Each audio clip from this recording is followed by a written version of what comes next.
So, good evening, everyone, although it's morning for us here, late morning. Thanks for zooming in, and I hope you're doing well.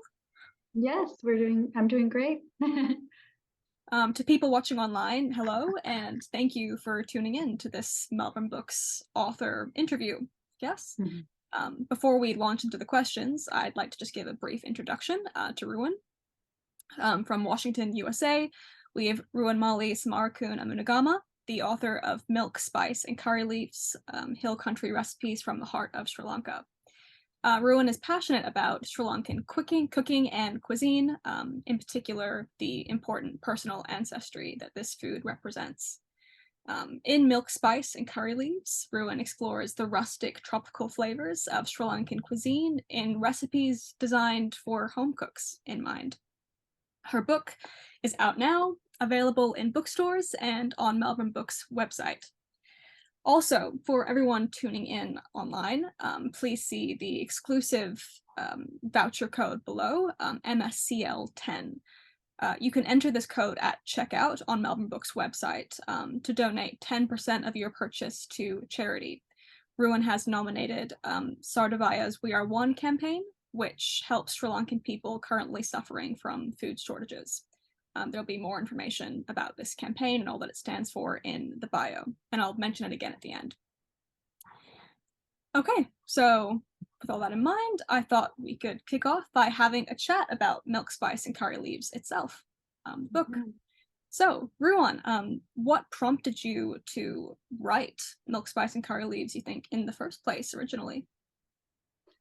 The the inspiration for the book really was wanting a keepsake of all these heirloom recipes that I kind of at a certain point in my, I think, adolescence knew that would probably be lost if I didn't start writing them down, and paying really close attention to how the recipes were made, knowing that I didn't have a lot of my uncles and aunts and cousins near me. It was mainly my family, and we did have a Sri Lankan community, but there wasn't a lot at the time that I was growing up. Many cookbooks. There were kind of virtually no cookbooks, Sri Lankan cookbooks, and kind of a few scattered restaurants here and there, but not too many.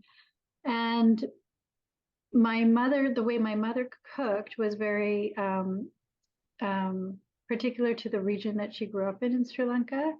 And so a lot of the curries and the dishes that are in the book I knew were kind of very special that way. So what really inspired me was memory. It was I was really wanting to keep that memory going of traditional techniques, ingredients, um, and the storytelling wrapped around recipes really inspired me because my mom, whenever she cooked or whenever she like served me food, it was like really enveloped by storytelling. And, her growing up in the hill country and her six brothers and all the, things they got up to as kids. And food was just like so much a part of that. So I would say the inspiration and the reason was really having to do with keeping those heirloom recipes going and the memories going so I could pass it on to my children. Yeah, like solidifying that legacy from your mother and her family. Yeah. Really cool, wonderful. And kind of, yeah, speaking of the recipes, do you have a favorite one from the book? And if you do, would it be, comfort food or like you mentioned, personal significance or something easy to make? Just, yeah, what will be your favorite or favorite recipes? And and I've been asked this question by so many when the first book, came out in North America, and I was like, okay, and I would say the beetroot curry, or it was kind of like, what's this? What is the recipe? And I think it's interesting. If I were to really say what's my favorite thing, I my family used to love going on road trips when we were growing up in Canada. We'd go on these long road trips. My dad loved all these scenic places we'd go visit when we were in Canada. And the day before the road trip, my mom would make rice and curries packed in banana leaves. So she would make the rice and she would make all these different curries, and she would package them in these different banana leaves, and we would take them with us on our trip. So when we would get down in a scenic place somewhere, we'd unwrap these beautiful packages of rice and curries, all these like cute little packages, and there would be a cutlet in the middle, and chicken curry, or just maybe eggplant curry, or what we call pol sambal, which is coconut. And it is a true comfort food, because it's just the aroma and just the feeling it gives you. It's like getting a little gift. So I would say that, if I really think about it, I think something like that would be one of my favorites. And yeah, so. I definitely have a penchant for comfort food, and like you mentioned, the smell of it just bringing you back as well. And yeah, that's very special about that. And yeah, you've spoken quite a bit, of course, about family and about your parents and your, parents' family, 6 brothers. Like, obviously, a lot of people in your life who've inspired or imbued this passion and respect for food and cooking. Would you be able to, I don't know, say there was one person in your life who was most inspired that passion or fan those flames? It was definitely my mom, for sure. I think, just because she was the one who taught me everything I began to appreciate about cooking. I just think learning how to cook and use spices, and learning how to use different ingredients. And she made it look really easy.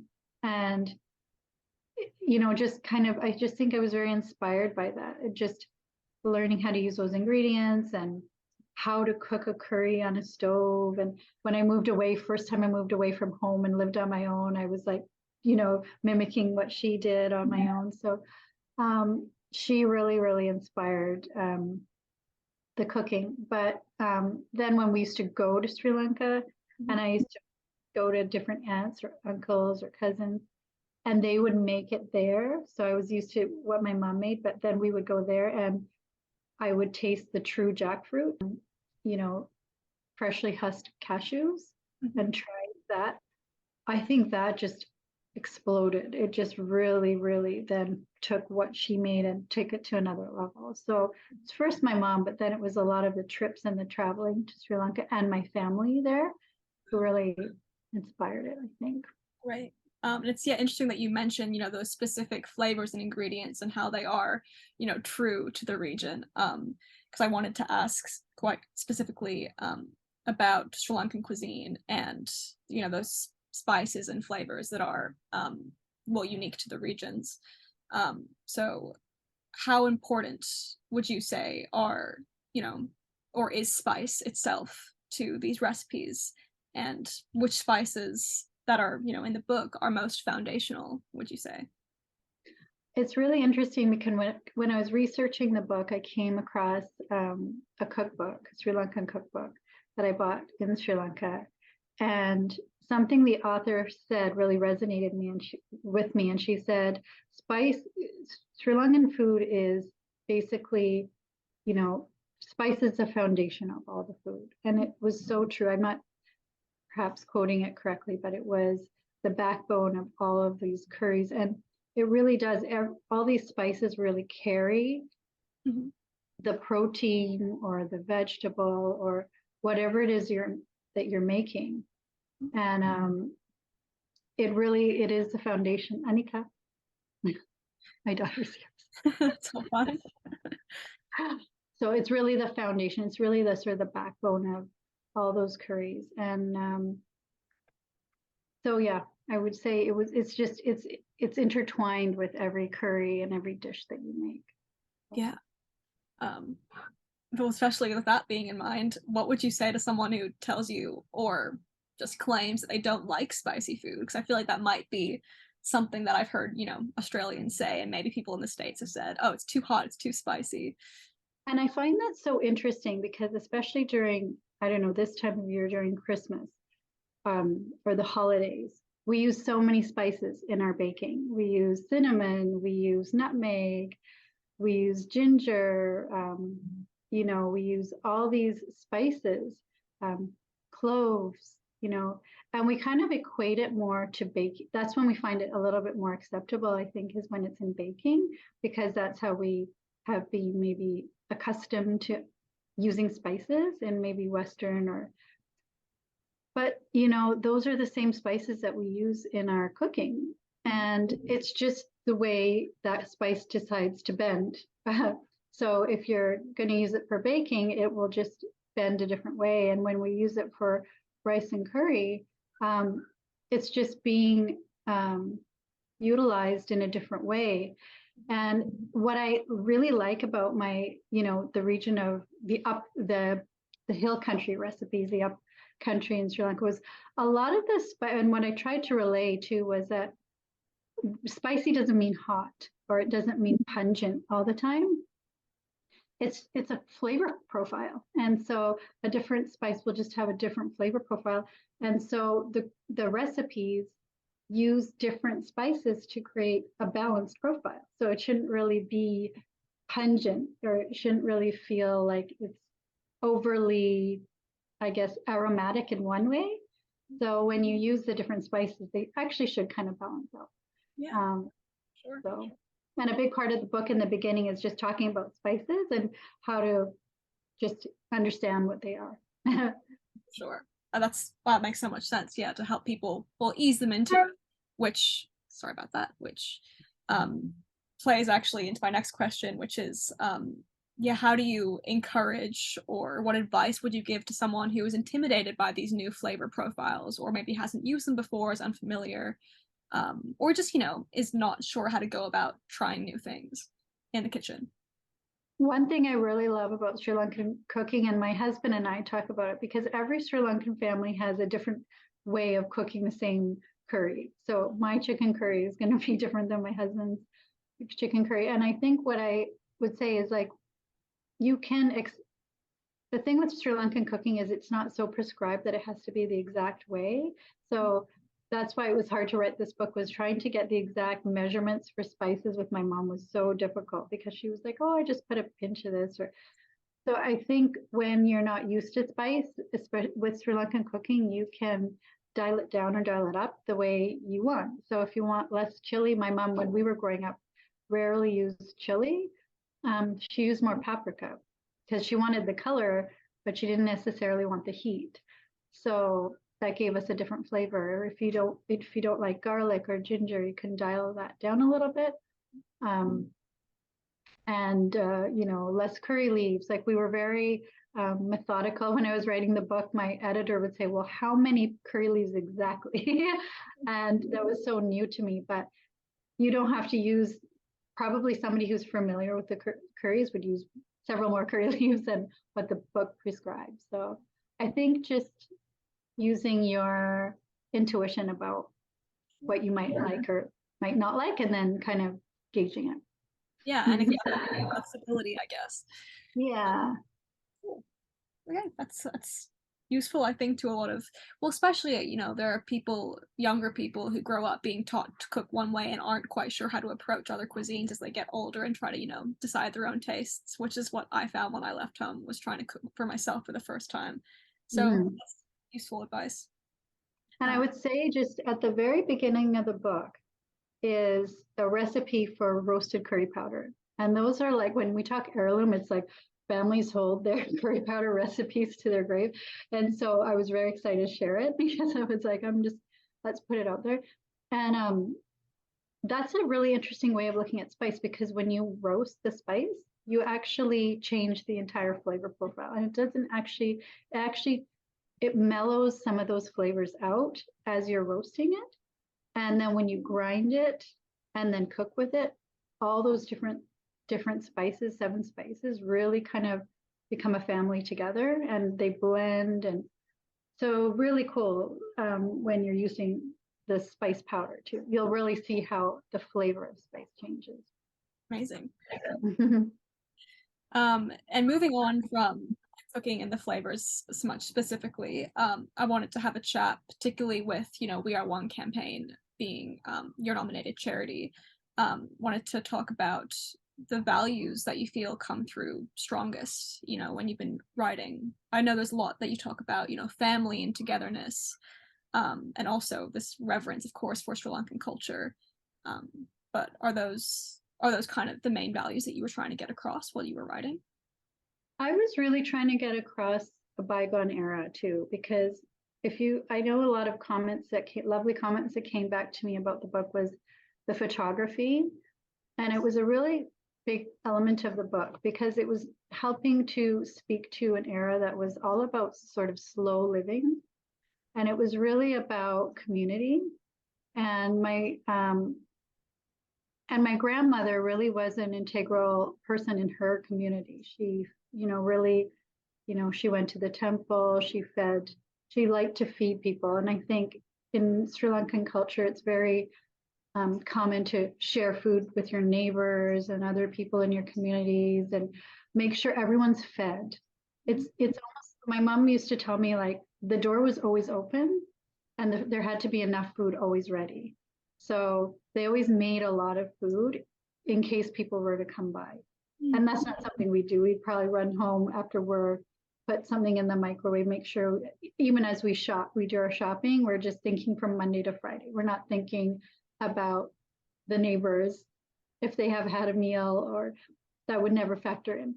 But that's actually was about that era, really was about taking your time with your food, making sure you were using ingredients that were healing and making everything fresh that day, and then sharing it with your community.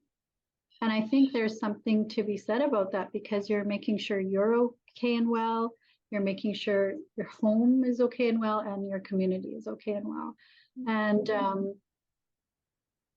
what's happening in Sri Lanka is very sad, very unfortunate. And so I think that the We Are One campaign is just, extending that idea of just making sure everyone in the communities and the villages are okay and well. And that's why, I wanted to recommend that organization to benefit from the very thing that we're suffering from in Sri Lanka right now. So yeah, that makes perfect sense. Oh, that notion of not just togetherness, but helping others in a way that also helps yourself. Yeah, that's really beautiful. And the We Are One campaign absolutely seems to be honoring that message and that legacy as well. Amazing.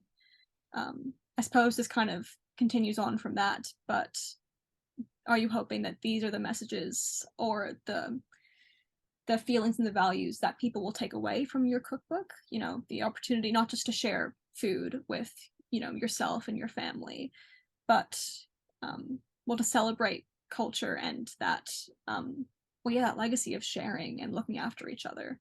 Because the book actually, when it was launched in North America, it was launched at the beginning of COVID.